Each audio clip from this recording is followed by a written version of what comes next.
Well, hello and welcome. Well, I'm up here in the Volcano Cliffs area, very south point of the volcanoes. And I guess they're closing some trails up in the Volcano Cliffs here. So they're having a little get together here to hike a new trail. So I'm here and I don't know what we're doing, but let's go check it out. What'll be out there? Maybe some jackrabbits or desert cottontail. And when you get to the escarpment, the Mesa Prieta, the Ranger Dan is going to be with you. He'll point out some petroglyphs for you. He has a lot of knowledge in this area. Are you going to know anything? I am. And then Haley and Dan have a lot of knowledge about the geology of the area, the history of this area, so they'll be able to give you a lot of information. We're also going to have some of our volunteers walking with you. My name is Nancy Hendricks, and I'm the superintendent here, and we just want to welcome you to the South Volcanoes area. When you get back, have a meeting. We can point out some more trails that are open for you to walk if you like walking longer distances. The escarpment where we have the designated crossings.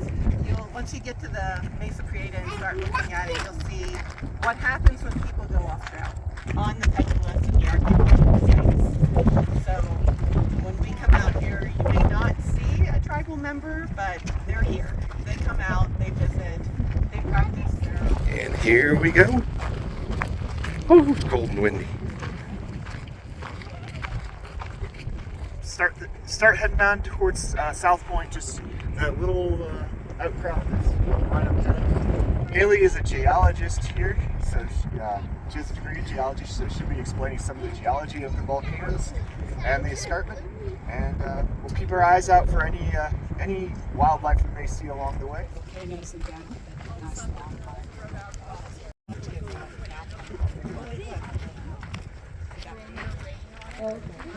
That is it, right? So we can just go by this. Because that'd be great if we could go do the volcanoes and then... Okay. That's the southernmost point of the Volcano Cliffs. It usually is. Yeah? Well, that's good. We had some decent moisture over the winter. It's a very, very brown area.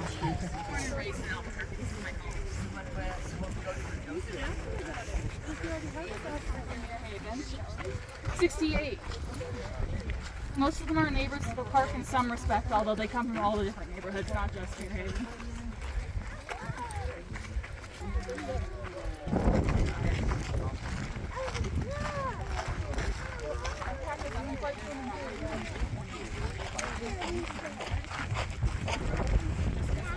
If you go further south, you start getting like ocotillo and other types of barrel cactus and stuff like that.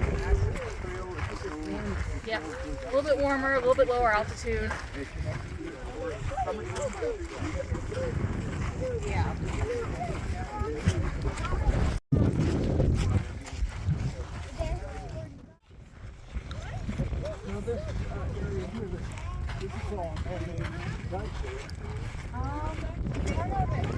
Sparrow, a nice yellowish green coloring to it. Whereas most of these sparrows are just brown. There's two others out here that you'll see. The canyon towhee is probably your most common in the monument here. If you go towards the river, you'll find the spotted towhees. Quite pretty much everywhere. This one is man-made right here. And that's all man-made. Oh yeah, it well predates. Right. So we're here in our wash that goes through the South Point area. As you can see, they have built up the edges for erosion control as flash floods come through every once in a while. One thing that strikes you about South Point. The black rock. The black rock. And this black rock is called basalt. And in a little while we'll actually show you that the black rock is actually not the normal color of this rock. It's what's called desert varnish that has formed on this rock over time. A bit more about the geology of the areas.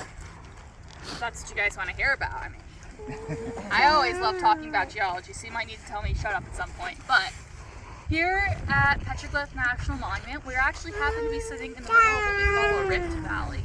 So in this part of the world, this area is actually stretching and spreading.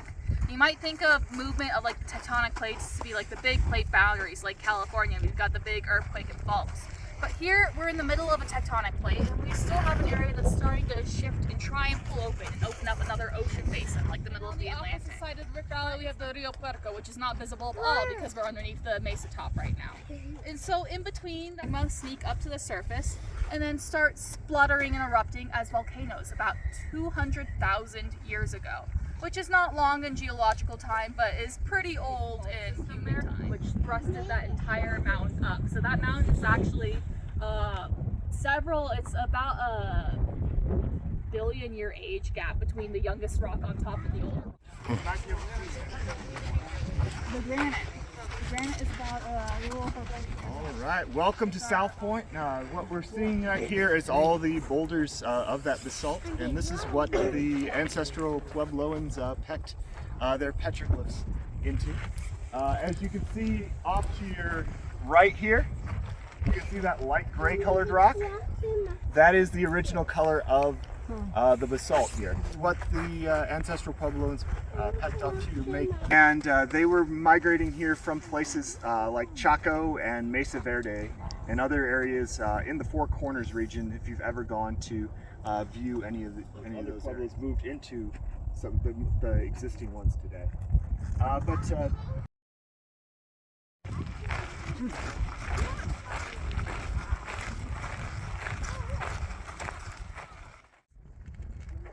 Alright, you may or may not be able to see the laser pointer from this distance, but we do have petroglyphs up here, and they are made by two different peoples. So does everybody see this laser point? Yeah, it's about halfway up. Halfway up. If you look on here, you will see quite a few petroglyphs. These are ancestral Puebloan petroglyphs. They were created from approximately 400 to 800 years ago. What they would do to create those petroglyphs, they would take, they would take a rock to make the more crudely done petroglyphs. They would just take a rock on rock and just peck over and over and over and over again to take that desert varnish surface off. If they wanted to be more precise, they would take another rock and use the other one like a hammerstone and Puebloan ones, just for the rate of desert varnish buildup. And the ancestral Puebloans did use some of those similar designs. 1541 in through this area. 1598, Juan de Oñate came to permanently settle New Mexico, and Albuquerque itself was created in 1706, but there was a land grant that was provided to this area called the Atrisco Land Grant. Some petroglyphs in there that I can't really see. Kind of depends on the day too. Well, that's the end of the tour of the new South Point Trail. But still gonna hike. A few of us are still gonna hike along and see if we can see some more petroglyphs. Just get a little more exercise before we go back.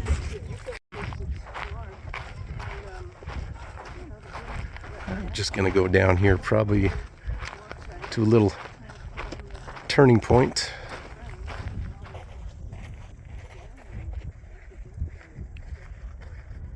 Just awesome basalt rocks.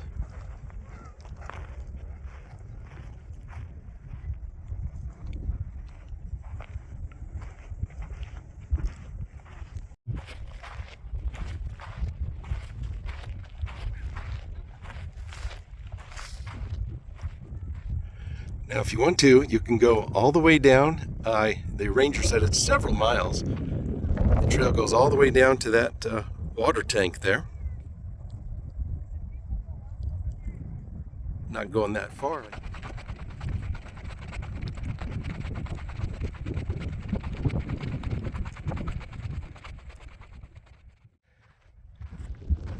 It's just amazing the history of it all.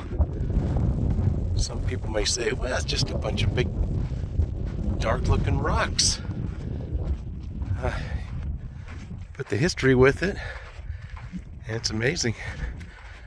They're even saying how the Sandia Mountains, which is about 10,500 feet. It said it was about twice that size before it started eroding many hundreds of thousand years ago. Quite amazing.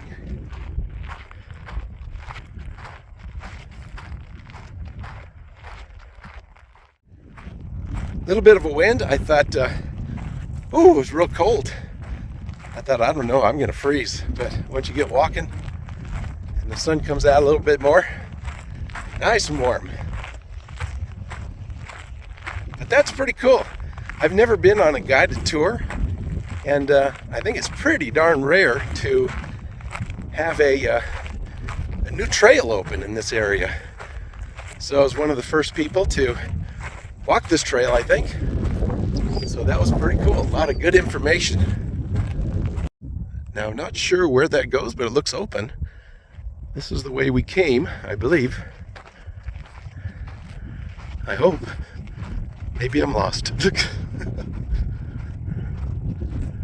Gotta look for a wash.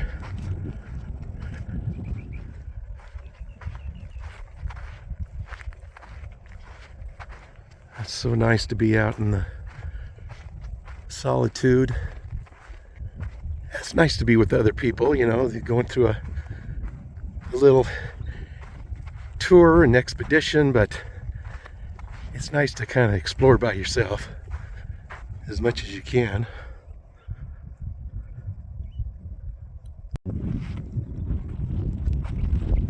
Okay, I'm in the wash. Must be going the right way.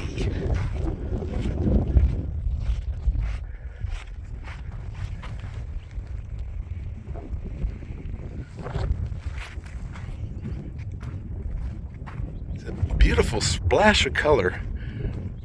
Very rarely, but makes them even nicer because there's very few wildflowers.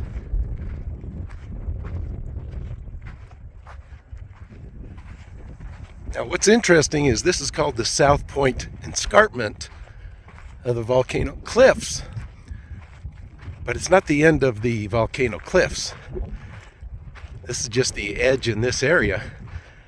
The volcanic rock goes all the way south. That's southern New Mexico, I believe.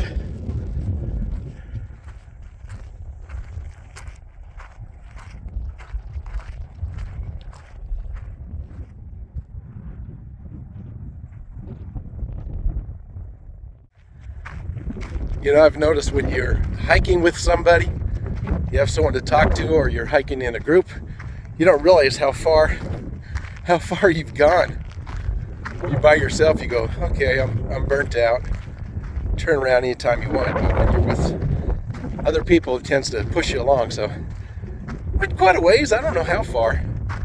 Probably just a mile and a half. I don't know. Starting to see some civilization. Some kind of school there. Yeah, I remember when this was all just absolutely nothing. There's houses up here now.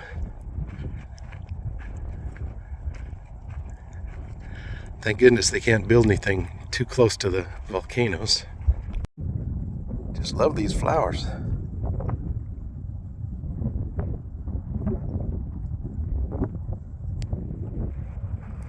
Check out these little pods. About ready to bloom on this little yucca here. So beautiful. Love it. Ooh, this wind is making my eyes water. That looks like about the same size of group as I was in.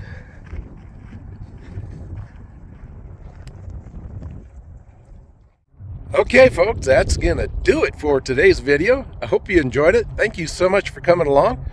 Nice, easy trail. Wanted to check out a new trail. Another place where I can come and go all the way around by the petroglyphs next time I want to go for a hike. This was kind of a quick guided tour because it's a newly open road or trail, because they're closing several trails that I like to walk, I guess for just for refurbishing. But I hope you enjoyed it, and I'll see you very, very soon. Take care of yourself and those around you. Bye for now.